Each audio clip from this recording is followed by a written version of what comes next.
Welcome back to the Sense of Life podcast. My name is Cody, and I am back solo again this week. Joe was out this week again because he got sick, unfortunately, so wishing him well. But the show must go on, so here I am. I watched a couple movies today that fall into the romance category. It was just Valentine's Day this past week. If you celebrated, I hope it was a good time. I did not, unfortunately. I've been chronically single for a long time. I think that has a lot to do with, my own lack of acting efficiently in that department. Maybe it has to do with being a child of divorce and an only child. Not looking for sympathy points here, just thinking out loud about what might have caused it. I hope my mic levels are okay here. I'll try to be talking at full volume with my inside/outside voice, my radio voice, whatever. But yeah, I had wanted to talk about these two movies. I wasn't sure if because one of them I had to buy a Blu-ray. And that Blu-ray was like $25, $30 that I had to buy on Amazon. So I'd heard it was I'll get into that momentarily. But I'd heard something about it that seemed interesting. And I wasn't sure if I wanted to make Joe drop $20 to $30 on a Blu-ray just to watch it one time for our podcast. So I decided to do this double feature here for this solo outing. I'm in the process of reading Jurassic Park. I believe Joe is as well. We had an episode lined up for that, but it looks like we are still postponing when that's going to happen. But be on the lookout for whenever we do that. I got some other stuff coming up soon on the podcast front that I will announce when things have been released. But look forward to that. Some people might have been able to guess. If you follow me on Twitter or Letterboxd, you might be able to guess that. Yeah. So, what else? Yeah, like the video on YouTube, subscribe to Sense of Life on YouTube, follow and all of that on Apple and Spotify and whatever podcast platform you listen to. Leave a positive review. And tell a friend. I'll remind you all at the end of this of all of that jazz. And I think I will just jump into it. So the two movies today are, what is the year on this? 1992's Spanish romantic tragic comedy film, according to Wikipedia. Jamón, I want to say. Jamón. Literally translates to ham, directed by Bigas Luna, I believe is how you pronounce that, Spanish filmmaker. And also Woody Allen's 2008 film, romantic comedy film, Vicky, Cristina Barcelona. And the connecting tissue between these two films are they co-star Javier Bardem and Penélope Cruz. This Jamón is how I will pronounce it for the rest of the episode. That might be wrong. If it is, let us know in the comments. We could always use some traffic to the video that way. Tell me I'm a retard and don't know how to pronounce Spanish, which is true. I took some Spanish in high school. Didn't retain it, of course. I'm doing French on Duolingo now. Don't know how well it's going. Joe's doing Japanese on Duolingo. I think he's gotten pretty good at it, so hopefully I can catch up to him with French, but we'll see. Jamón, a romantic comedy film from 1992, starring Javier Bardem and Penélope Cruz. This is pretty famous because it's the film debut of Penélope Cruz. She was quite young when she did the film. She was 16, but I believe she lied about her age, according to her, in some interviews from about 10 years ago that I listened. It's one specific interview that I listened to from about 10 years ago. And actually, there's another interview that was published probably about the time that Vicky Cristina Barcelona was coming out, of Javier Bardem talking about Jamón, and how he said that if his 16-year-old daughter had come to him with a script for a film like this, he would have said, hell no.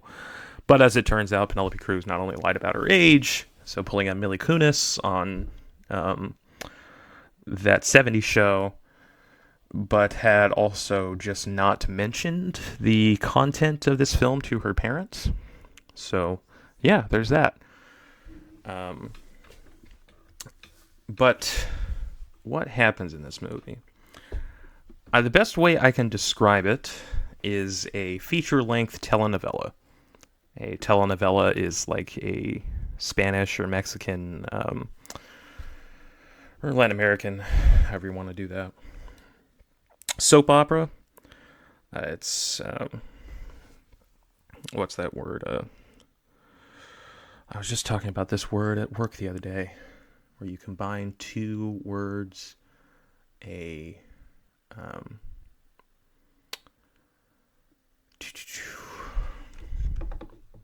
me Google it.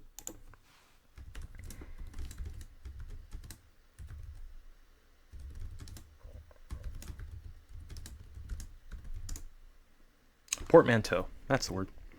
It is a portmanteau of television and the novella, which is Spanish for novel.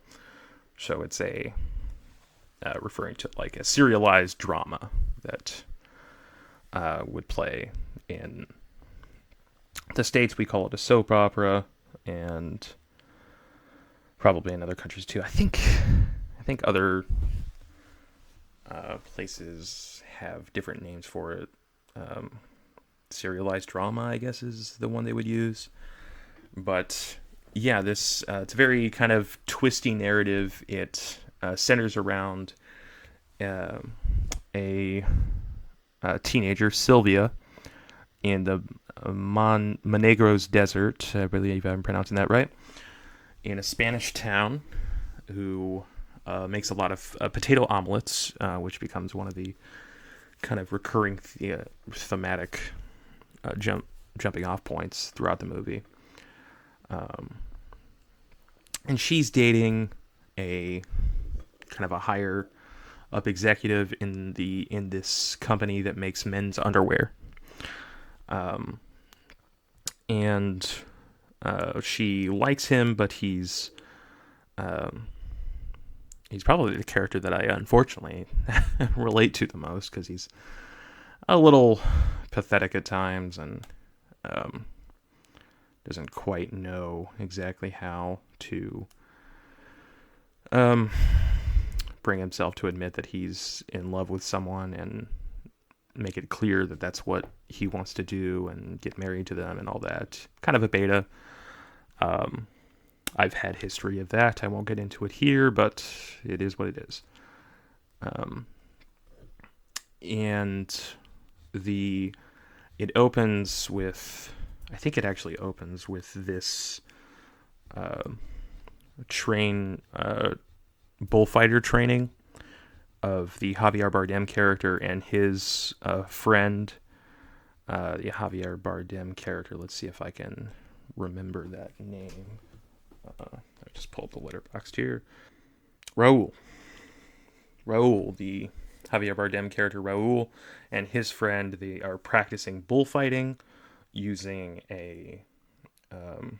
like the cape thing, the red like blanket thing that they'll put out in front of the bull to get him to charge at him, and a makeshift bull using a cart of some kind with like a mounted horn, and the friend is pushing it.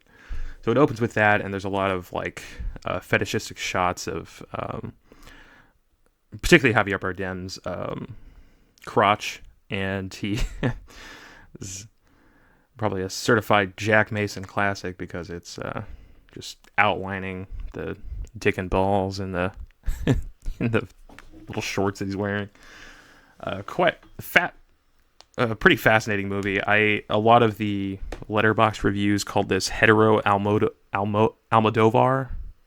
Pedro Almodovar. I think that's how you pronounce that. He's a director I haven't gotten into. I need to. A Spanish director. I think he's also gay, which is why they would call it hetero Almodovar. Anyway. Yeah, so it opens with that, and we move over to these quite beautiful shots of the kind of sweatshop that's built up for this underwear factory that Sylvia, the Penelope Cruz character, is working in as a seamstress. And then we have what I guess you could say is the setup for the melodramatic, twisty plot that we have going on. The Raul is also a part-time model, and so he's applying to model underwear for this company. And eventually we find out through his relationship with the matriarch of the Beta guy's family. What is his name? Jose Luis.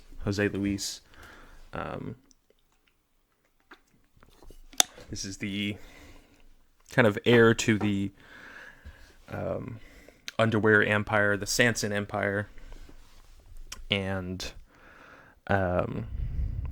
she's having an affair with him. And actually, there's a moment when her dad is coming home, and he's like a drunk and a deadbeat and piece of shit. So he has like a tantrum. Sylvia doesn't let him in. It's all a bunch of stuff. He eventually leaves the movie. Basically, we don't really. It's mostly works as backstory for the characters, but the real kind of emotional center of the movie is the Penelope Cruz character, who is just absolutely beautiful in this movie. I completely understand why she was cast and eventually became such a big star. I kind of ragged on her a little bit in the last episode because of the Michael Mann movie Ferrari, which everyone liked, and I did not. Not really much else to say on that front. It reminded me a lot of what was that Ridley Scott movie that I walked out of? It came out House of Gucci, which I think she was also in, and if she wasn't, she might as well have been. Bad movie, didn't like it. Maybe it kind of could have worked on a camp level. Lady Gaga was hot in it, but anyway, digression. She gets pregnant, Sylvia that is, and impulsively Jose Luis proposes to her with a soda can tab because he's poor. Or I guess he's not really poor, he just can't really afford a wedding ring right now. And you can kind of see the like soapy elements that are developing here. Sylvia's mom owns a bar that doubles as a brothel that she used to work at as a prostitute. And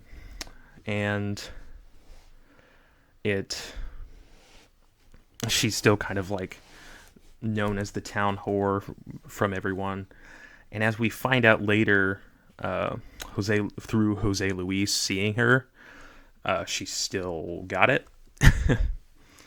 And this kind of leads me to the reveal of the title of this movie and what that means. Jamón, Jamón, ham, ham. It's a double entendre, of course, with this kind of movie. This director, Bigas Luna, this is the first movie of his I've seen, but if you look at like his Wikipedia and information about it, he really loves food. He's a real foodie.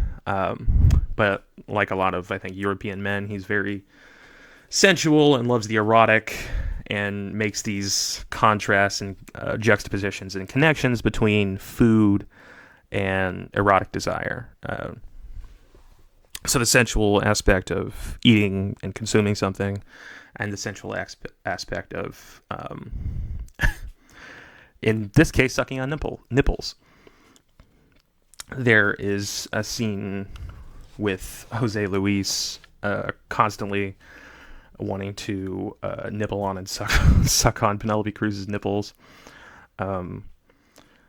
Presumably they had a body double for this. If they didn't, I don't know. It doesn't say. It might be one of those things like the like that movie Poison Ivy, which I haven't seen, which Drew Barrymore did when she was like 16. And the director of that movie was always pretty cagey about the more racy scenes in the movie. And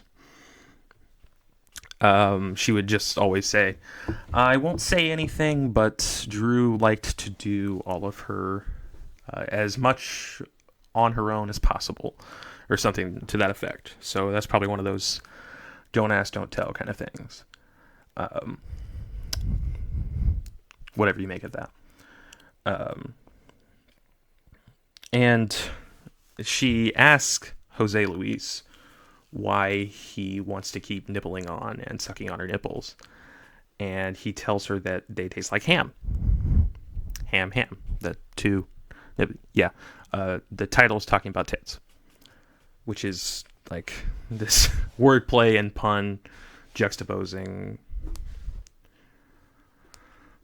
meat and the human body. There's actually another Letterboxd review that says that Sylvia is treated like a piece of meat in this movie. I don't fully agree with that, but when we get near the end, I'll say something about that. Because I think there's a point where this movie kind of loses steam. And I think that criticism might come into effect.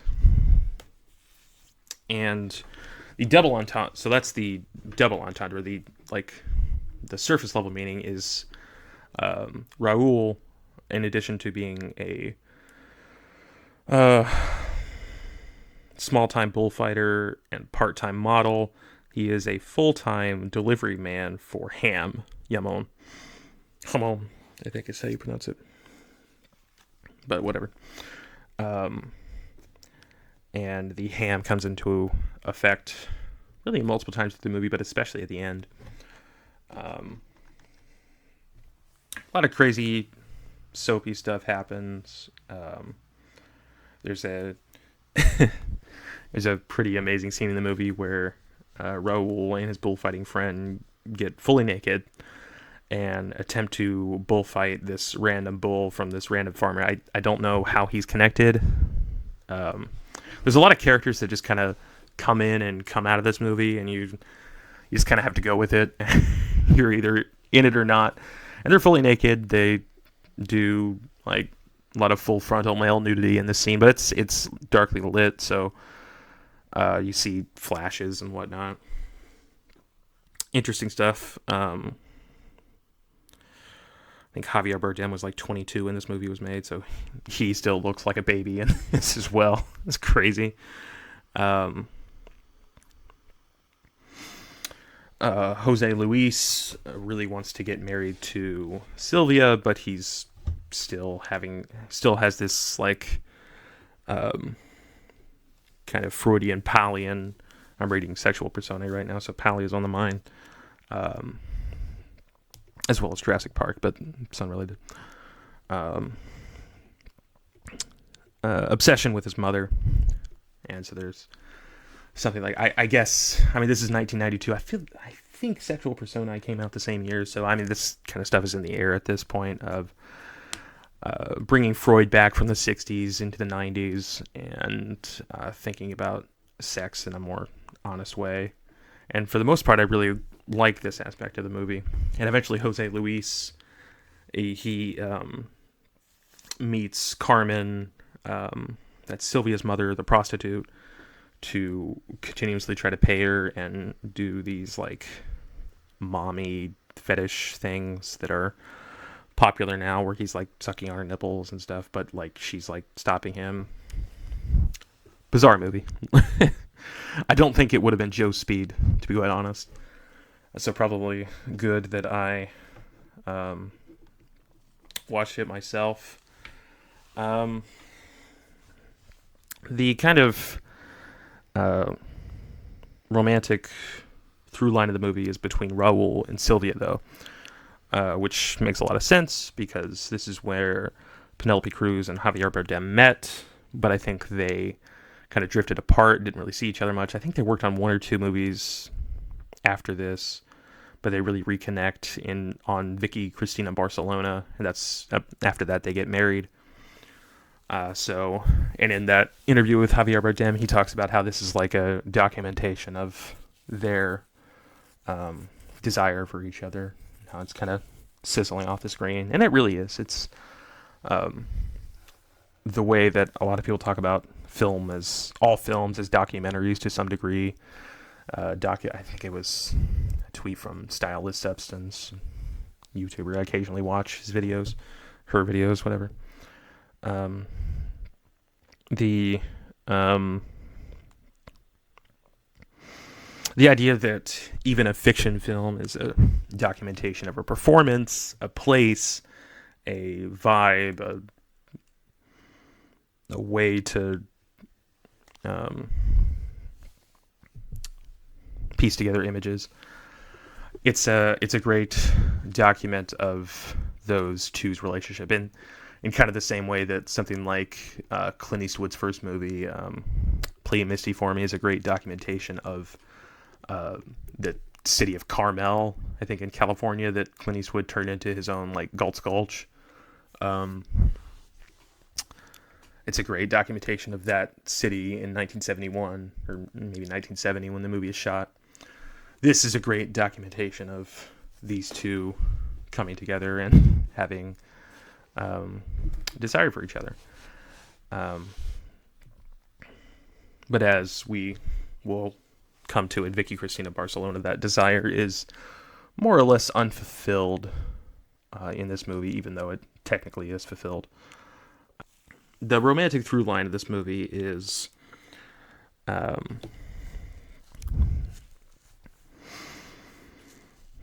Conchita, who is the mother of Jose Luis, who is trying to marry Sylvia, pays Raul to seduce Sylvia to steal her away from Jose Luis. This Conchita does not approve of Sylvia because her mother Carmen is a whore, and she doesn't want her son to marry him. I think, and it's pretty clear in the movie, that she just doesn't want her son to get married because she doesn't want him to leave because he's a real mama's boy. We can talk about some Norman Bates stuff there, but it's really kind of under the surface in this film. And you can see all of the like twisty, soapy connections here that are really fun. And it kind of has this like erotic thriller setup. But it never really accepts that vibe. It really keeps the melodrama, romance, soap opera vibe. Although I think it loses it at some point. I'm getting to that. Through all these various affairs, Sylvia begins having these surrealistic dreams that are like something out of like Polanski's The Ninth Gate. There's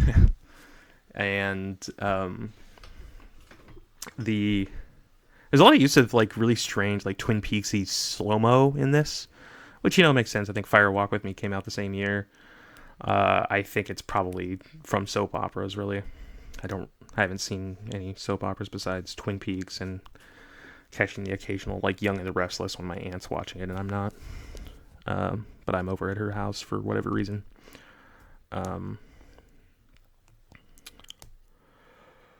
Oh gosh.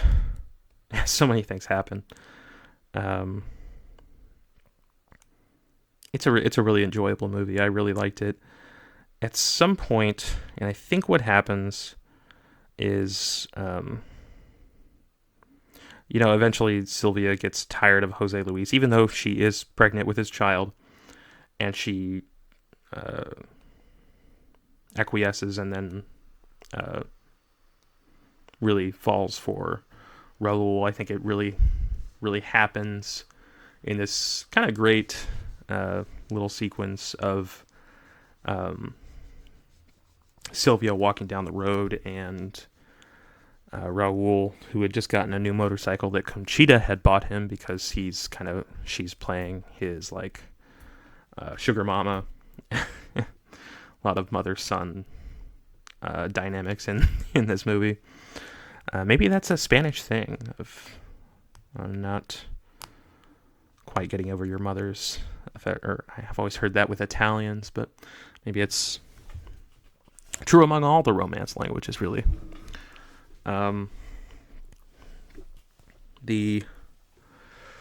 So he's following her as she's like walking down, and he's like, the motorcycle's driving up with her, and it's a really cool scene, and he's like going back and forth trying to get her attention, very much like that scene you see of like the male bird peacocking and trying to get the attention of the female bird, and it's working, but she's making him work for it. But eventually, Sylvia's little siblings with their pet pig, again, Jamón, come out to see the motorcycle, and they eventually get too close, and they drop the pig, and it causes Raul to get into an accident, and then Sylvia says, "I love you," and there's a switch over. Jose Luis is really trying to get her back by the end of the movie, by about the 45, 50 to an hour mark. It's about a 95-minute movie. It's not working.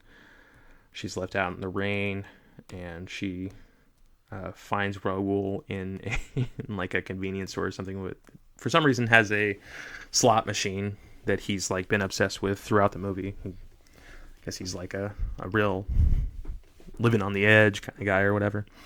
At the same time, he's also having an affair with Jose Luis's mother. A lot of stuff is happening in this movie, and they have this like kind of crazy sex scene in the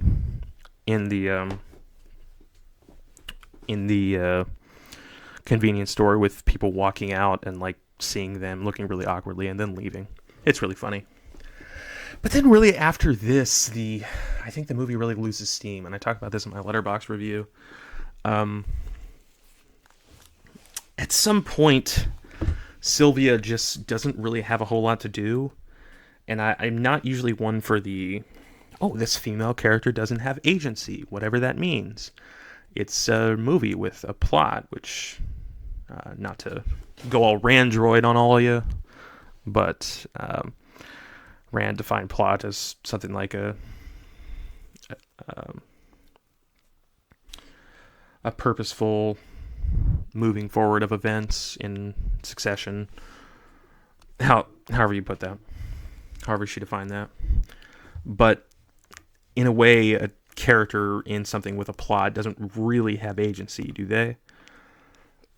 Now, I think the hope is that the character drives the plot, but maybe not. I don't know. I guess that's up in the air. But anyway, at some point, she's just kind of there, and things are happening to her, but it feels like we've just kind of dropped her arc. And as soon as her arc is dropped, like I said near the beginning of this, she's really the emotional anchor of this movie, and it's lost. And the movie's kind of lost with it. Some other cool stuff happens. It ends with this like kind of crazy fight sequence between Jose Luis and Raul, because Jose Luis says he's going to kill Raul because Raul took his girl, who is again pregnant with his child. And at some point, Jose Luis's dad starts hitting on Sylvia. It's crazy. And it ends with Raul killing Jose Luis in self-defense. And everybody's really sad and upset. And yeah, it's quite the experience. I did a bit of more of a plot summary than I normally do, but it's a movie that's worth watching. I bought the Blu-ray on Amazon. I think Olive Films, is the distributor there.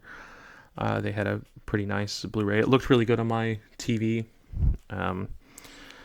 Again, it's not exactly a lost masterpiece or anything. So if you think like, oh, this is straight Almodovar, it's got to be a masterpiece. It's not. It's interesting. It's fun to talk about. Fun little curiosity to watch Penelope Cruz's screen debut. I think this might have been Javier Bardem's screen debut. Don't hold me to that, though. I'm not going to look it up. Yeah, it's worth a watch. Check it out. And the bridging of these two movies is, of course, Javier Bardem and Penelope Cruz. Vicky, Cristina Barcelona is a Woody Allen film that came out in 2008, starring Javier Bardem, Penelope Cruz, Rebecca Hall, and the great Scarlett Johansson. I just saw this clip of Colin Jost on SNL. He's Scarlett Johansson's husband, where I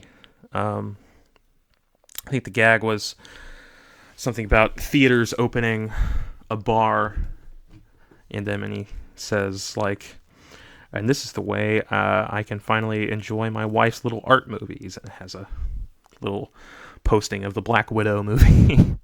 This is a film about Vicky, Rebecca Hall, and Cristina, Scarlett Johansson, who spend a summer in Barcelona. And they meet a painter, Javier Bardem.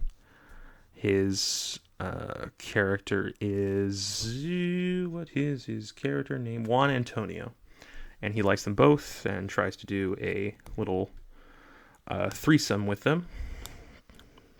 He invites them out to his little getaway on Oviedo.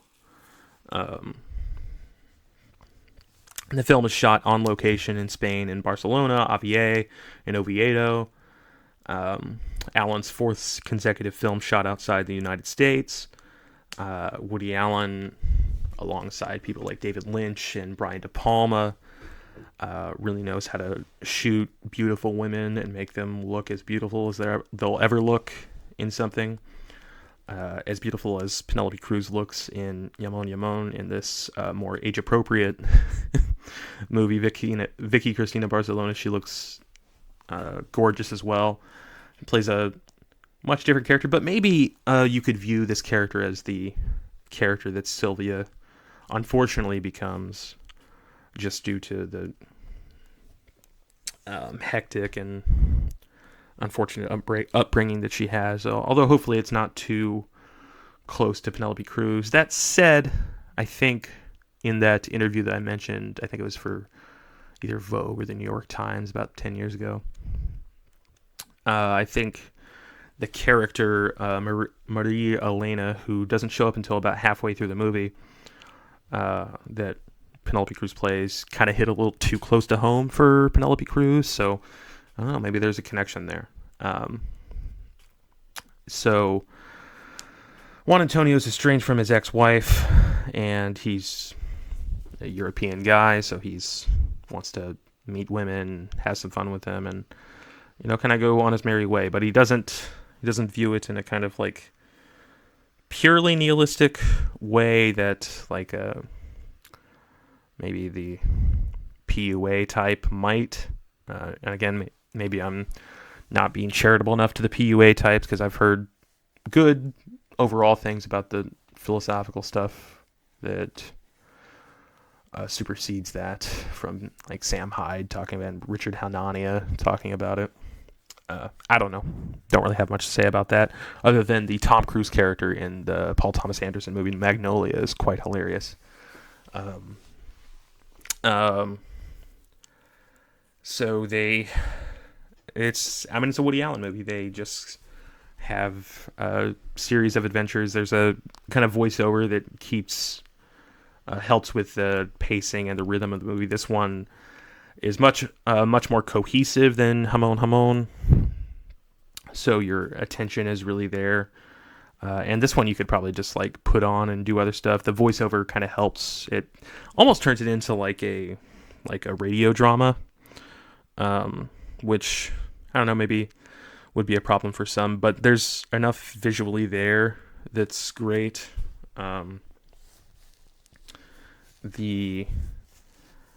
It gets pretty crazy while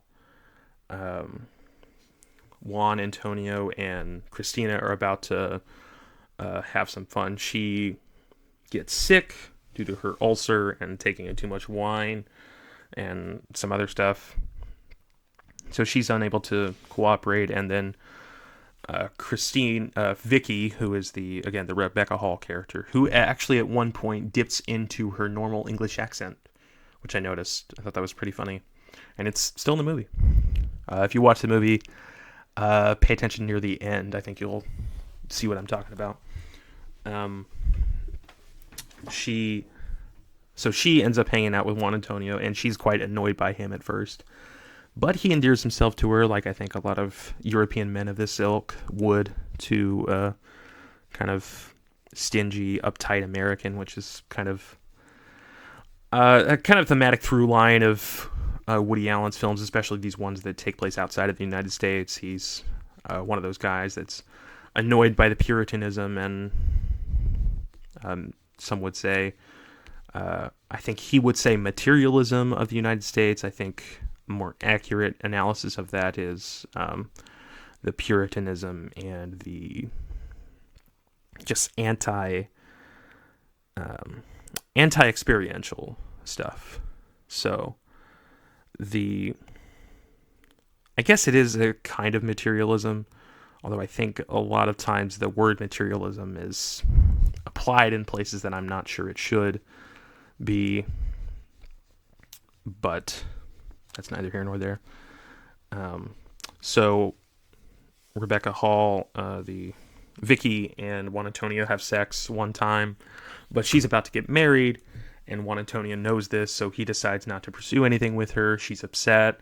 They meet up later, and by this time, Juan Antonio is going out with Cristina, and that's eventually when Maria Elena comes back home because she just tried to kill herself. She's a really unstable woman, and they had gotten divorced because she had tried to kill him, although there was some...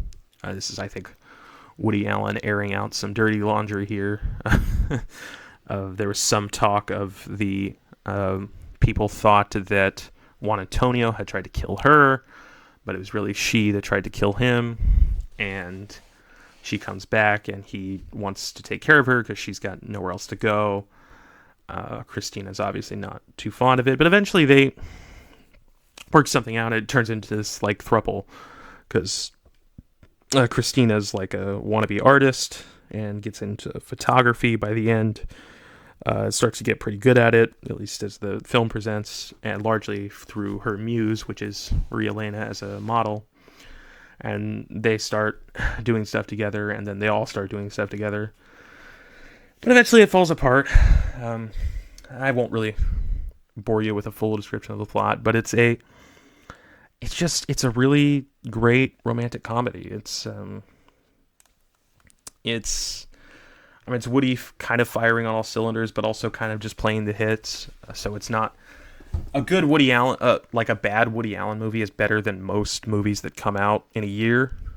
But this is not a bad Woody Allen movie. This is actually quite a good Woody Allen movie. It just doesn't reach the highs of stuff like Manhattan or Annie Hall or Interiors. The 70s work, really. Even something like Stardust Memories, which I'm kind of neither here nor there about.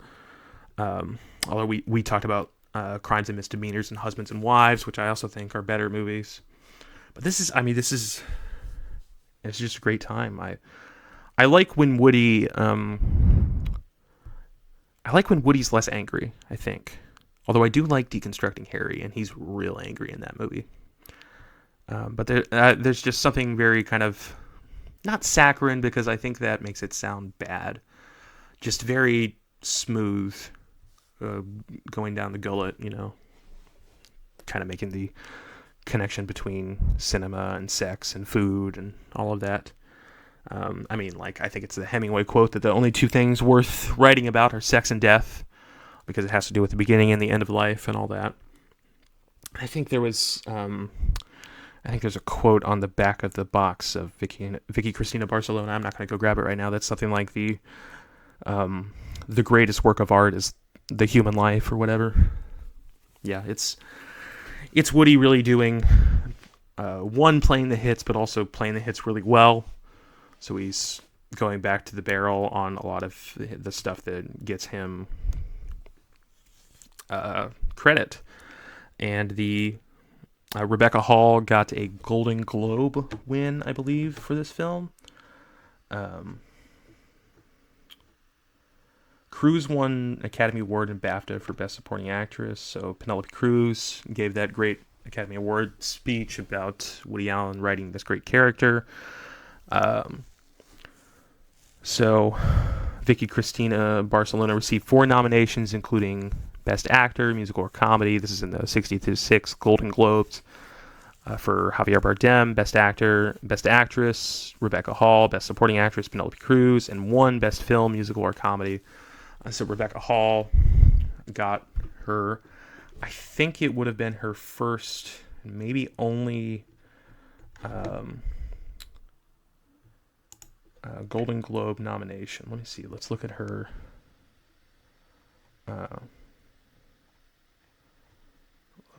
Okay, so she received 1. Maybe she received more. But I think Rebecca Hall was also one of the ones that went to the Me Too coffers, who, when Mia Farrow rekindled the specious claims about Woody Allen that are obviously bullshit. Just that great Rick Worley video that we talked about on the last Woody Allen episode. But the official Sense of Life position is that Woody Allen is innocent, and I will leave it at that. But Rebecca Hall, after having gotten everything she needed from Woody Allen, went on to trash him in the press, because of course she did.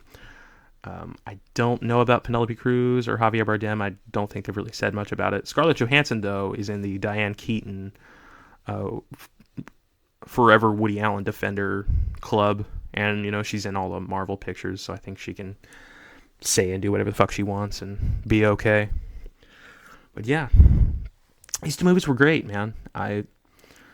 Jamon's uneven. Vicky Cristina Barcelona is more cohesive, but overall, just if you're looking for maybe a spicier date night for maybe, well, I guess it would be next Valentine's, because I'm recording this on the 18th.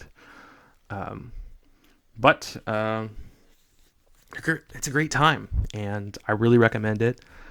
I think I'm going to go ahead and call it there. Again, leave a comment on the video here on YouTube, and subscribe to the channel, Sense of Life. Follow us on Twitter. I'm at Cladu33. That's CLADU 33. And Joe is at Sense of Life, CENTSOFLIFE. And also follow us on your favorite podcasting platform, Apple, Spotify, all that. Leave a positive review, tell a friend, all that jazz. Really helps the show. We got a lot of numbers from not the last episode. I knew that one wouldn't do as well, but our Roman Polanski episode, and then before that, the Sci-Fi of 68 episode. So spread the word around. I'm going to be doing some more podcast appearances coming up. I will announce this when it's out. I want to wait until it's out before I announce what's happening there. But be on the lookout for that. And we will, hopefully me and Joe will be back next week. The plan is for us to cover some Francois Truffaut movies. We'll see how he's feeling, if he's still feeling sick. If he is, I might throw a little curveball in there and see what we can do. All right. We will talk to you next week.